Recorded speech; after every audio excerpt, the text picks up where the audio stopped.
A forward-thinking guitarist with deep roots in the jazz tradition, Randy Napoleon has spent decades shaping the sound of modern jazz. Currently an associate professor at Michigan State University, he honed his craft on the road with legends like Benny Green, the Clayton-Hamilton Jazz Orchestra, Michael Bublé, and spent 13 years with Freddie Cole. With over 70 recording credits, including Grammy-nominated projects, his playing and arrangements have been heard on major stages worldwide, from Royal Albert Hall to the Hollywood Bowl, and on television appearances spanning The Tonight Show to Ellen DeGeneres.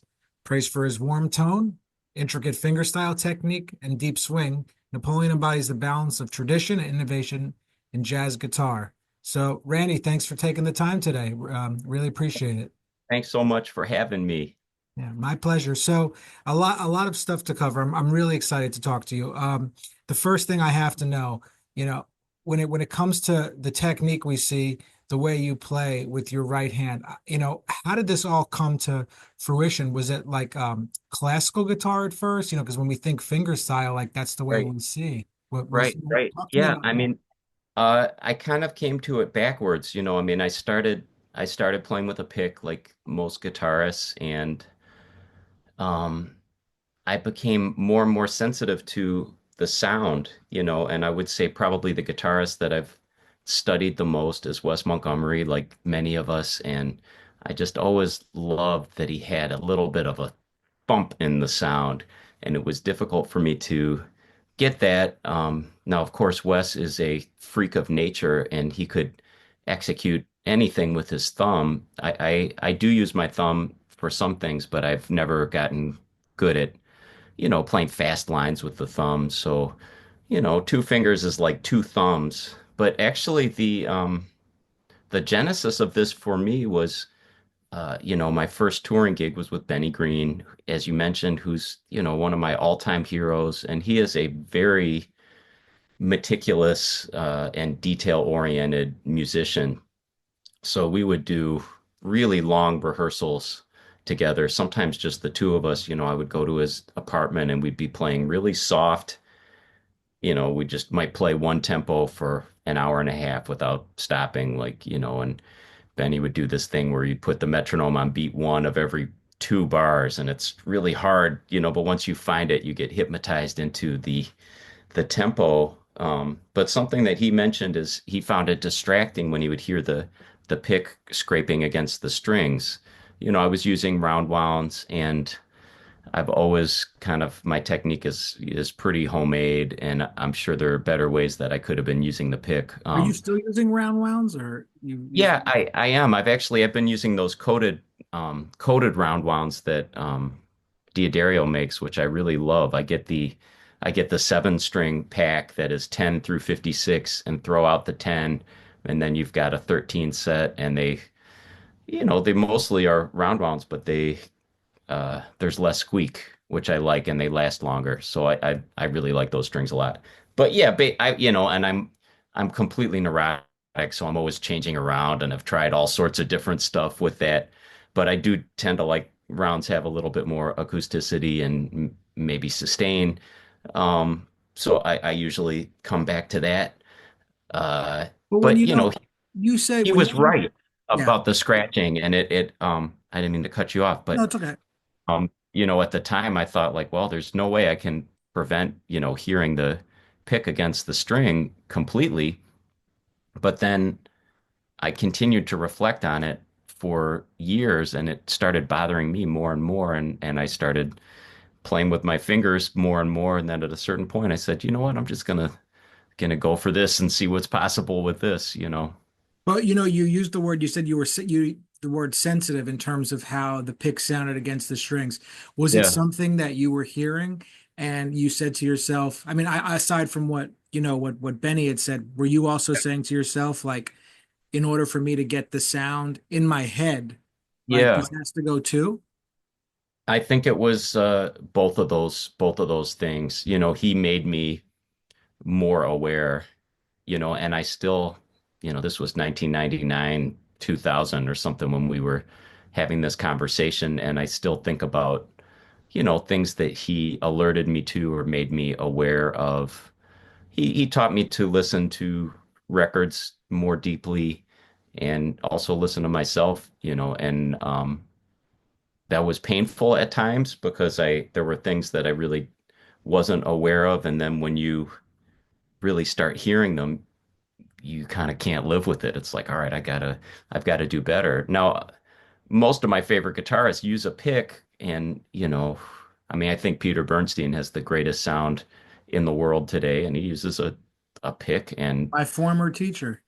really, oh man, so I mean, this is, every time I hear him, I shed a little tear of envy. It's incredible. So there's a lot of ways to do this, and perhaps if I'd figured out a better way with the pick, I would have stuck with it. But um, now I'm too deep in, so it's fingers, and I do like it, and I do think it has a little bit of a uniqueness to it, and uh, I guess like everything else, sometimes I feel like, oh, this is great. On a good day, I'm like, man, this is great. It's so warm and full, and I don't. It feels clean and good. And on a bad day, I just feel like, man, this is muddy, and I can't project, and everybody else is playing twice as fast as me, and this is the dumbest decision of all time. So yeah, I don't know. Well, Yeah, when you start playing guitar, it's either, one or the other, as I had mentioned earlier. So, let's backtrack a little bit. The odds of somebody just saying, I'm going to be a jazz guitarist when they pick up the instrument are the same odds as, me, I don't know, like turning into a chair or something. yeah, So, that's right. yeah, Yeah, but so, talk to me a little bit about like what made you, go that direction? When what I'm curious about, what was the first time you actually saw like musicians play it live, or and really yeah. improvise? So I was really, really lucky. I grew up in Ann Arbor, Michigan, and we're a stone's throw away from Detroit, and part of that larger scene, which has contributed so much to this music and continues to. Um, so in some ways, I kind of reject the idea of self-taught because I've had lots of teachers, I've had lots of different guitar teachers, but I would say most of my um, most long-term teachers and the people I spent the most time with were not guitarists.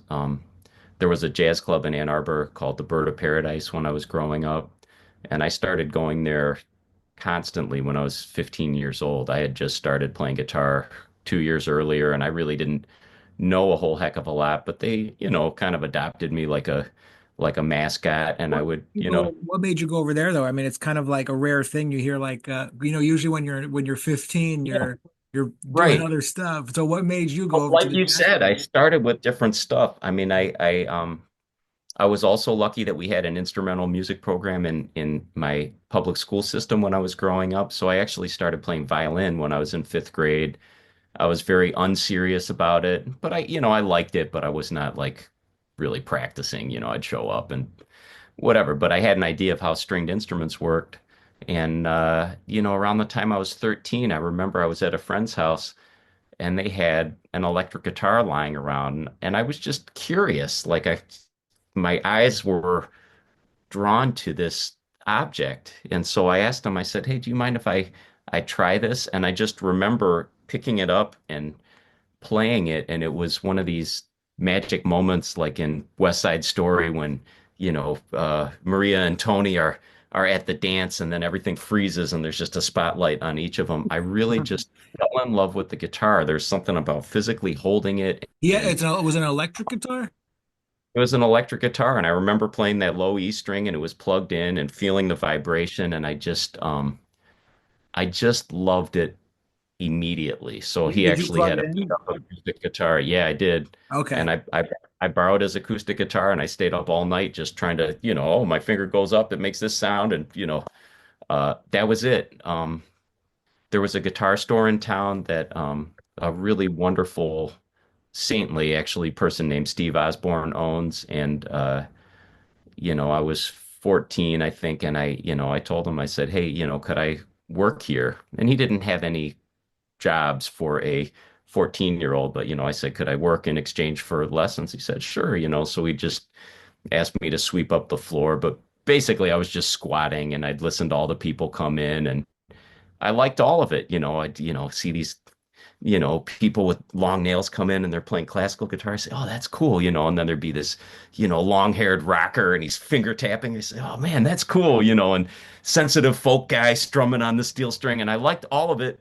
And I had When no you were that age, was expectation. it like, obviously you were excited and like you're, whoa, like Yeah. these guys are, Yeah. I definitely understand that. But was there a Yeah. part of you that like also at the same time, even though you're a kid, you're like, this is going to be hard, like did you realize what you were getting your and not say that you envied them as a kid, but it can be Yeah. very very intimidating like going into seeing all that stuff right away. Yeah, I guess I wasn't even thinking like that, and I was not thinking about a career That's or, awesome. I mean, clearly, if any of us thought about this carefully and rationally, there'd be no musicians. It's just not I'm a pretty clear-headed guy. Like if I look back on this, I'd say, what are you thinking? I was just excited about it, and it was fun for me. And I got into the typical stuff. People told me about Jimi Hendrix and Led Zeppelin, and I loved that stuff, and I still like it a lot. But then one of my friends was a saxophonist, and he started getting into jazz. And I remember he's like, "Yeah, Randy, what do you think about this?" And he had a cassette tape of Charlie Parker, and I heard that, and I said, "Okay, I don't know what this is, but that's it. That's what I want, you know." Yeah, And that was it. And I haven't really changed direction since then. That was it. And then I just, I started trying to get around it as much as I could, and I wanted to do it. I felt very insecure about it as I started flirting with the idea of doing this as a profession, and I was not quickly good at it. I was certainly not a prodigy or unusually talented, I'd say, but I was definitely unusually passionate and obsessive with it. Yeah, and then things worked out. the rest is history. Yeah, right. No, this is great. You know, let's talk about the Spartans, the team. No, I'm just joking. Yeah, You're a professor at one of the best music programs in the Midwest. You know, and thank you for that. it's really become known as such a special music program. So, how did you get involved with the school originally? Um, yeah, I mean, this is another one of these crazy turns that I wouldn't have predicted. When my wife and I were making the decision to get married, I let her know very sincerely. I said, I'm always going to love you. You don't have to worry about that. I'm for you, but you need to really understand that, I'm a jazz musician. We were living in New York, and I said, I always have to be in New York, and I'm always going to be on the road a lot, and if you can accept that, I'm yours. I'll be with you forever, and she said, yeah, of course, sure. And she's like, well, would you ever, maybe down the road consider teaching? And I said, no, I'm one of the cats, I fought my way into the scene, I'm staying here like I'm New York jazz, I'm bebop. And she said, all right, okay, honey, and so when our first child was born, we have two kids, they're 11 and 7. When my son Jack was born, he's 11 and a half now, I quickly realized that it was very hard. Um, and I was on the road a ton, and financially we were still okay, but I just wasn't seeing them, and my wife was home in our one bedroom apartment, trying to raise this kid, and both of our families are from Michigan. It was really tough, and it was hard on me too. I really missed our baby and missed her, and she used to travel with me some, before we had kids, and that became quickly much harder.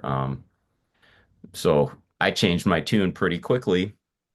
I actually started teaching adjunct at our rival university, University of Michigan, but I Oh, was still living in New York, so this was hard. It was just kind of exploring this were you flying out there of or like employment. Yeah, I would fly out 9 times a semester.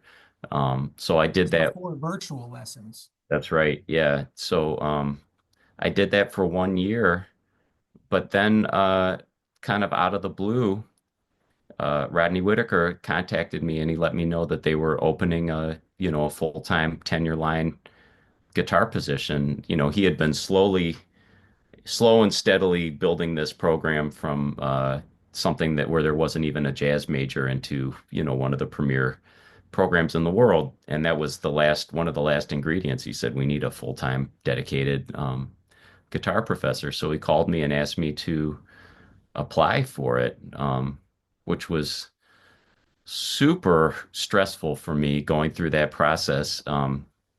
Because when I was in college, I was not very academically minded and it's a pretty strenuous thing, I mean the written application and then I was lucky enough to be one of the finalists and it was a real gauntlet of fire like all day long, interview with the students, interview with the faculty committee, interview with the dean, teaching a sample lesson, teaching an improv class, It's like a and then competition. a concert. Yeah, it was really, really intense. But yeah, but then I don't know how, but I got the job, and the amazing postscript is it's the greatest thing I've ever done, and it turns out that it's what I was born to do. I mean, I have, I guess probably like all of us, I have all sorts of maybe not insecurities, but things that I am very much aware of in my playing where I'm like, "Ugh, I would like that to be different, but I have a much less neurotic relationship to my role as a professor. Like I feel really, really proud of what's been happening with my students. And, there is academic paperwork and stuff, which I think you'd have to be a psychopath to like, but I really love teaching and I have incredible students and uh, I love it. I've had to give stuff up. I'm on the road probably. I still travel and play, but maybe 20% of what I did at one time. But it works well for my family and I'm practicing hard and I'm playing regionally a lot. Oftentimes with my students, I'll always have a band of kind of up and comers and I don't know, it's working. I love it. Was University of Michigan, did they understand like when you had to obviously, part ways with them, Yeah, I do feel bad about that because I care about those people a lot. But they didn't have it's business though. You got to take care of that's it. yourself.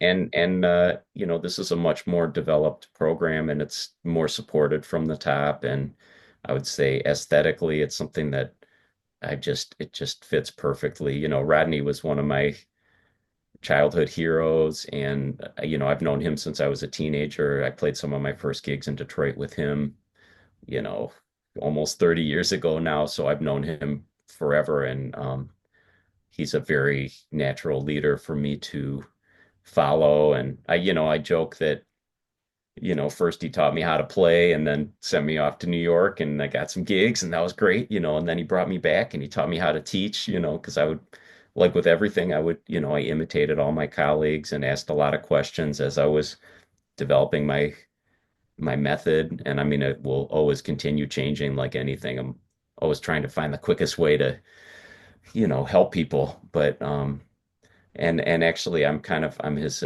associate director now. So now he's been teaching me how to administrate and manage. And so that's been a Well, it is kind of fate too, because you ended up back in your home state in a sense. yeah, it's beautiful. And I play with a lot of the other people who I came up with and who raised me. I play with Paul Keller and Rick Rowe, and there's some people. They bring out people too. Yeah, yeah, yeah. And then I play with my students a lot, and that's a beautiful thing. And then send them off. Well, how many students do you have, per semester usually or around? Well, the guitar studio, my target number is between 8 and 12, and so it's always kind of fluctuating in there, but I try to keep it in that range. And I always teach sophomore improv, which, varies in class size, usually about 15 students. And I run our top nonet, which is a really neat thing. I do most of the writing for the band and we do tours, we bring in guests and tour the state playing for high schools and junior high schools. So it's a really powerful thing. Our students get to connect with, you know, master musicians, and then also you never know who is hearing us. We go to all sorts of different schools, and sometimes they're, in the sticks, and this might be the first time they hear jazz, and so it's very meaningful. Yeah, that's Yeah, you're one of the few people that I've spoken to that makes that point. Just just to give you a I go to elementary schools or I go to libraries and I educate. It's we have to show this music to the world. absolutely. Otherwise, we And have it's no always business, otherwise we have no business complaining about how it's not a mainstream. That is exactly right. And same with, sometimes I'll hear older musicians grumble about young musicians, like, oh, young musicians, they don't respect the tradition, or they don't know this, they don't know that. And then I say, okay, well, maybe hire some young musicians, Exactly. and they might be all right. I'll tell you what, my young musicians play their butts off. I'm cool. I've got cats I'd love to play with, and I stand by them, so and it wasn't always that way, but we sat there and we worked it out. Same way people did that for me. So that's the name of the game. And yeah, of course we've got to be bringing it to people so they know what the music's about. But yeah, I mean, it's totally like I just don't like to hear people, people, no one likes jazz or people don't know about, Sure. well, Yeah, right. I don't really think it's something to get like, but we're in agreement on that, so that's great. Yeah. So talk to me a little bit about your relationship with, well, who do you think I'm going to say? I don't know, but I'll talk about it. All right, his last name begins with the letter C. Cole, Freddie Cole. Yeah. Yeah. I mean, How did this you is guys meet? we met when I was in Benny's band. So I was probably 22 years old. And Freddie was at the gig, and he told Freddie, he didn't tell me, but he told Freddie that he really liked my playing, which I was like, oh man, I'm excited. So I was a fan of his, and then I just made sure Freddie lived in Atlanta, but I made sure that every time he came to New York, I made sure that I, stopped by the gig, and we got to be friends. So I knew him for quite a long time. I think in 2004 he started calling me to sub a little bit in the group, and he was kind of already sounding me about joining the band, but I had joined, I'm trying to remember the timeline, but I joined Michael Bublé's band actually after talking to Freddie. I mean, he became like a mentor of mine, and I said, I got called to do this pop gig, and I said I don't want to do it, I said, but it's a lot of money, and what do you think, and he said, well, you're going to need that money. And I said, well, I'm fine. I'm doing okay playing jazz. And he said, no, someday you're going to have a family. You're going to want to buy a house. He said, you got to do this, for a few years. And he was right about all those things, and it was an incredible experience, and I'm grateful for it. So whatever, I was too ideological or But something, the logistics of when you play, when you tour with someone like Michael Bublé versus touring Yeah. with someone like, are they, when I say logistics, I'm talking about travel, like what's convenient, like the way gigs are lined up and stuff. Oh yeah, Is it one, was so much better than anything in jazz. I mean, oh, it's The Michael yeah, Bublé. I mean, well, because it's a whole corporate conglomerate. I mean, you've got Warner Brothers involved, and then you've got Clear Channel venues and radio stations, and everything is, working in concert. So, we might fly one time, and then we're on a tour bus for 6 weeks. You don't have to check into a airport, for 6 weeks. You can leave your bags on the bus. You've got a bunk on the bus and a TV. So you finish the gig, you just drink a smoothie or a beer and watch a little TV, then you go to sleep and you wake up and you're in the next town, and What's then, the longest tour you did with I him? mean, there was 2005, I was on the road almost 40 weeks with him. So it Oh was my God. more or less just gone all the time because they were really pushing him at that time. Uh, but yeah, I have to say the amenities of the pop world are so great and I miss them so much, So yeah, especially so like the tour amenities bus. made that time easier in a sense. Oh man, it was great. And I never practiced so much in my life. There was nothing taking me away from the guitar because when I was with Freddie, the gigs were incredibly meaningful. But we would do a lot of one-nighters, and you're waking up in the morning and you're going to the airport, and then you're renting a van and you're driving, and so you're not practicing that much. You're playing the gigs, but yeah, Buble, it's like, and everything was routed correctly, like with these these things when you're in a tour bus. So most of the drives, be 3, 4 hours. Then you get off, you go to your hotel, sleep as late as you want. You're there. You're well rested. Yeah. It's 10 o'clock in the morning and you have until 5 o'clock at sound check to do whatever you want. Yeah, So jazz, if the we were jazz tour is like, okay, New York to Oh, California to oh my God. Philadelphia, Yes, yes, it's chaos. The nice thing with Freddie, though, is we would do a lot of like multi-night engagements at clubs, which was super duper great. That was the best of all worlds. But, we also would do that crazy shit, fly to Kuala Lumpur for one gig and then right back. It's like an hour and 15 minutes of playing and, 50 hours of travel, Crazy. Yeah, right. But you have so many experiences under your belt. It's, some people get like you really, to do the pop tours, to work with Freddie, to be an educator on the level you are, but and to have your roots as a New York jazz musician, it's certainly something people should look up to. Oh man, that is so nice of you. And I will say, I've had very good fortune. And also, I guess I've just always kind of looked for what is possible with my ability level. Because if I wait to be as great as Charlie Parker or Wes or, Peter Bernstein or, the people who I think of as the very best, contemporary or Benny, like, when we think Nicholas I get it. Payton or Christian McBride, these people are so incredible, and I will try forever. I'm not throwing in the towel, but I say like, all right, how do I fit into this whole thing, and how can I find a place to fit? And I really did believe that I fit well with Freddie, and I dedicated myself to his music and really learning his piano playing and being able to fit with it. And I Well, that's the thing too. Also, I mean, yeah,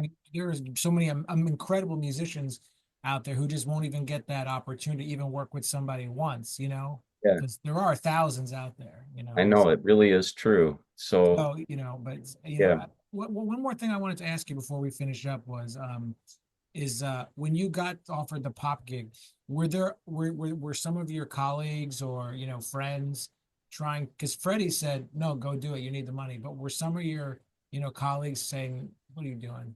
yes, yes. And it's hard, and it's hard, and I had to turn down things that really mattered to me, because that gig really owned me, at that time. And it was not the kind of thing where you could be like, yeah, could I sub out this one? I got, something I want to do as a leader, or that was just not the culture, which is fair too. I mean, they were paying us a lot and they wanted, they needed things to be exactly a certain way every night. And that, it was very reasonable to ask that, but it was also hard. And yeah, there, you get cats on the scene saying like, "Oh yeah, that's corny, that's whatever." But who was really adamantly against that way of thinking was Russell Malone, who was, Rest his soul. oh my God, I loved him so much, and he was an incredible mentor and friend, but he would say in very colorful language, ignore that, like ignore that. He said, they're all sitting at home complaining about how they can't make their rent. He said, Exactly. No, he's told. Oh, I go think do he's the gig, absolutely. and do No, the Randy, this has been fantastic. Thank you so much for taking the time to speak with me and being so honest about everything. And you're always welcome back. And we hope to have you again.